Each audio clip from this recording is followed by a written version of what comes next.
impacts of computing and intro to programming. Lesson 1.4, ethics and security.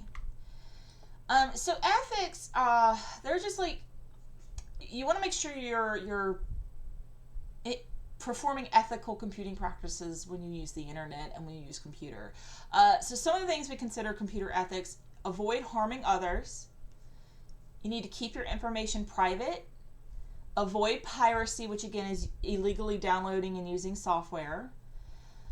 Before you post something on social media, think about the consequences of your post. So you don't want to post something that's going to hurt others or come back and haunt you, or you need to do it in a stable state of mind, and you need to think about those consequences. Basically, respect fellow human beings. I mean, that's part of ethics in general, whether you're using a computer or not. You should not use a computer to steal information or pry into people's lives. You should always be honest and trustworthy when using your computers.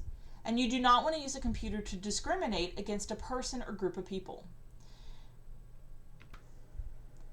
So, think about an example of maybe an unethical computer practice that you know of, and think about how does it, how did that practice affect like social, economic, and cultural aspects? So hacking is one that most people have probably heard of. So that's gaining unauthorized access to information or data in a computer or database system. So normally when we hear hacking or hacker, we think very negatively. There are actually jobs. So normally it's illegal. Okay, normally yes, it's a bad thing. But there is actually a thing called penetration testing. Companies will actually hire people to test the security of their systems. And this is done with the permission of the owner to find flaws. So there are instances where hacking can be ethical as long as it is done by contract. So basically, protocols of ethical hacking, you have to make sure the appropriate permission has been granted. The hacker should only be in using the scope of the project. So they should not be like, if a company says, hey, we want you to test this particular aspect, they really shouldn't be going into other aspects of the software. They should really be focusing on that. So again, contractual terms. Any vulnerability that they have found must be reported to that company. So if they did find something in another part of their system, that needs to be reported. Like if they find anything, it needs to be reported. Otherwise, it's not legal anymore. And if they do happen upon any sensitive data, they should make sure to protect that and keep that protected. So normally a company, when they want a penetration tester to come through, they're not going to generally give them real data. It's very common to give them like fake data to just test to make sure. That way they don't have any sensitive data they have access to. However, not all companies think that way. So again, if you are a penetration tester, you need to be honest and trustworthy with that sensitive data if you find it.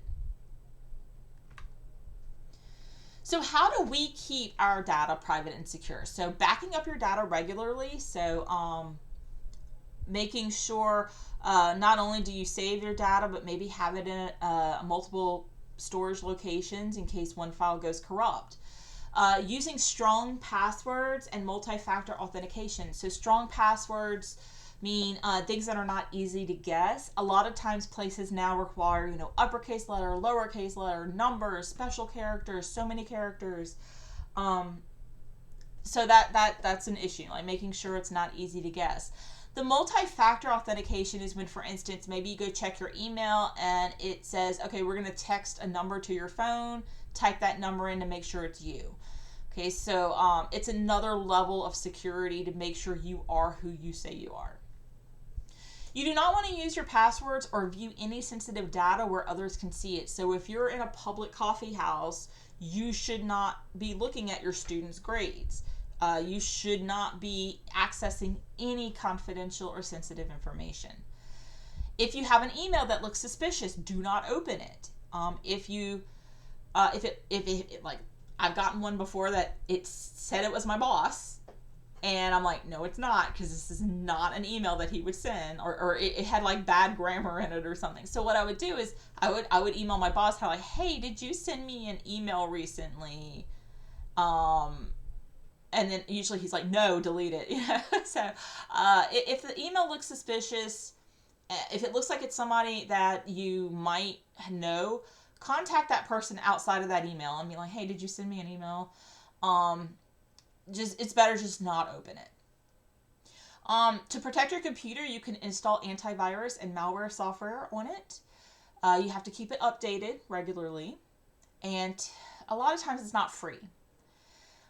Do not leave your device unattended. So again, let's say you're in a public coffee house. Don't just leave your computer to go up to the cash register and get another cup of coffee or something. Like, people can steal your devices. They can do all sorts of things, especially now with phones.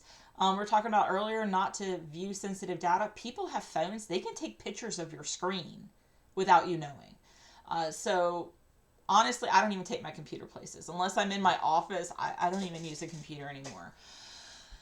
Um, Secure internet connection. Again, public coffee house. That's a public Wi-Fi connection.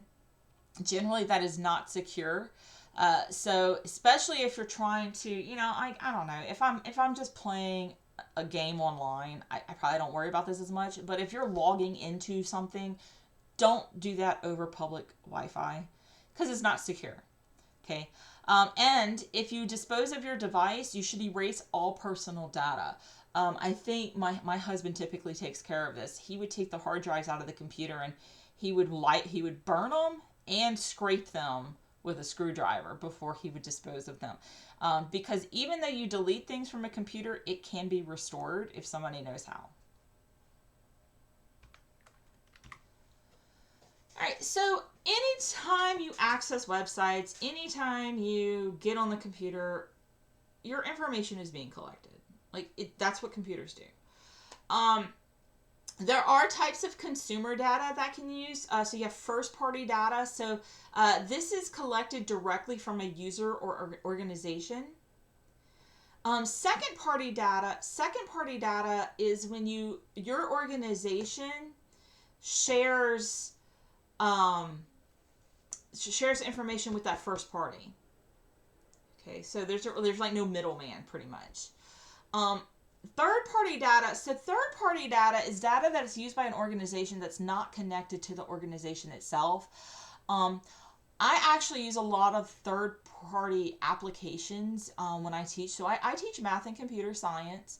For math, we use third-party software such as MyLab and Mastering by Pearson. We use Alex by McGraw-Hill. I use MyOpenMath. I've used Connect Math. I've used WebAssign. There's so many. Usually it's the textbook vendor. So the textbook vendors have their own platforms, and that's considered a third-party platform. So I have to provide my students with information about protecting their data, and then give them the links to their security and privacy statements, so that my students know how their data is being stored or used or protected. So that's something I have to deal with a lot. So some ways of collecting data. So this is more if you wanted to collect data for yourself, you can create surveys or forms. So these are questionnaires. I use Google Forms a lot. I'll actually send them out to my students at the end of the semester, being like, what was your favorite thing in the class? What was your least favorite thing in the class? What do you think can be improved on? Things like in 10 years, what do you think you would remember from this class? Just to get feedback from individual students to see how I can improve. Data tracking. So this is typically done with your computers and stuff. This is your computers. If you ever hear of machine learning, a lot of times they'll have machine learning algorithms that will identify patterns in user data. Yeah, Amazon's got a great suggestions, based on what you bought, you may want to purchase this. Amazon is amazing at it. They must have very good data tracking. They know exactly the type of things I want, because they must find those patterns really well. If you're doing if you're looking for somebody more one-on-one, You can do an interview. So an interview's one-on-one. Obviously job interviews are very common. So this gives you a lot more personality with the person. You can make more dynamic questions, be a little more flexible. Focus groups are kind of like interviews, but they're a little bit bigger. So usually you have like one person leading it, and then you have a group of people. Focus groups are used a lot of times to gain feedback. So like for instance, if you created a new app, you get a test group to try your app for maybe a month. Then you have a focus group where you sit and you meet with them and you're like, okay, well, what did you like about it? What did you not like about it? So it's similar to an interview because it's usually done face-to-face, but it's like one-on-many. Then you have observations. So observations is when you're just watching. You're not actually interacting with the people. You're just kind of making note of observations. You're recording maybe how people use software or websites. Like what trends do you see? So you don't have to actually have any kind of individual feedback from users. You're just kind of recording what you see. And then social media monitoring. I tell my daughter this all the time. I'm like, anything you do on your computer is being monitored. When you play Roblox, it is, like somebody, like the computer is looking to see how what games you're playing. It's tracking you. It is tracking you. So social media monitoring is basically they like to see what you seems to kind of fit your personality. They try to post things that they like, oh, this person looked at this video game. Let's show them this ad. They try to determine which posts or issues are most important from them. If you have any like news feeds, sometimes news feed, they'll try to find more local news for you if they know your location, things like that.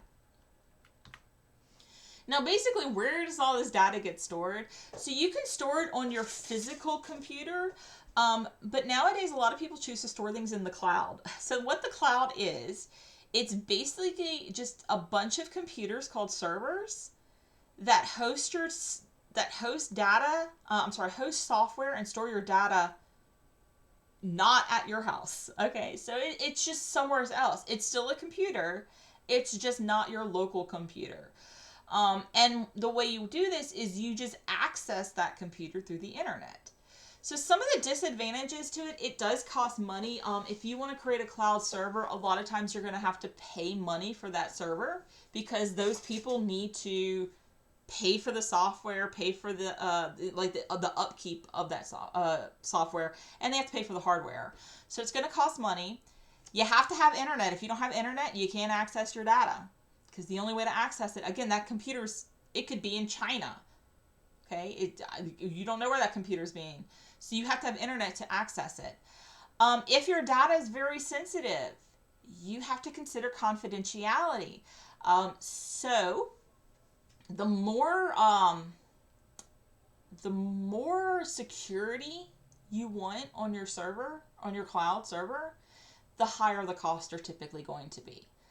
All right, so if you have data that is very sensitive, it may be better for you to keep it on a local machine and have your own security in place. It's just something you have to consider. It is more likely to be hacked, even though it has extra layers of security, or it could have more layers of extra security. Why would a hacker waste time getting into one computer when they could get into a cloud server and have millions? Okay, so that's kind of the thought process now. So by having it on the cloud, it has a higher probability of looking to be hacked. And you have limited storage space. So the more storage space you require, again, more money you have to put out. All right, so those are the disadvantages. There are advantages, though. So the nice thing is you don't have to worry about your own data storage. It's managed by someone else. It's backed up by someone else. As long as you have internet, you can easily access your files. I use my Google Drive for so much because I work from home and I work in my office. So I actually create everything in my Google Drive. That way I can access it from home, access it from my office. Basically, I can access this anywhere I go as long as I have internet. So it makes it very flexible for me. Scalability, so it has the ability to grow. You don't have to physically purchase new devices or computer or hardware. You may have to spend more money for that, but typically a cloud server has the ability to grow. Physical damage is less likely. So, I live in Louisiana. We get hurricanes. We have flooding. If my computer gets flooded and I lose it, I lose my data that's been stored on it. Cloud server hopefully has been protected and doesn't have that physical damage probability as high. And last advantage I could think of here is no physical space or hardware is required. Again, everything is elsewhere, so you don't have to purchase that. You don't have to worry about that space in your house.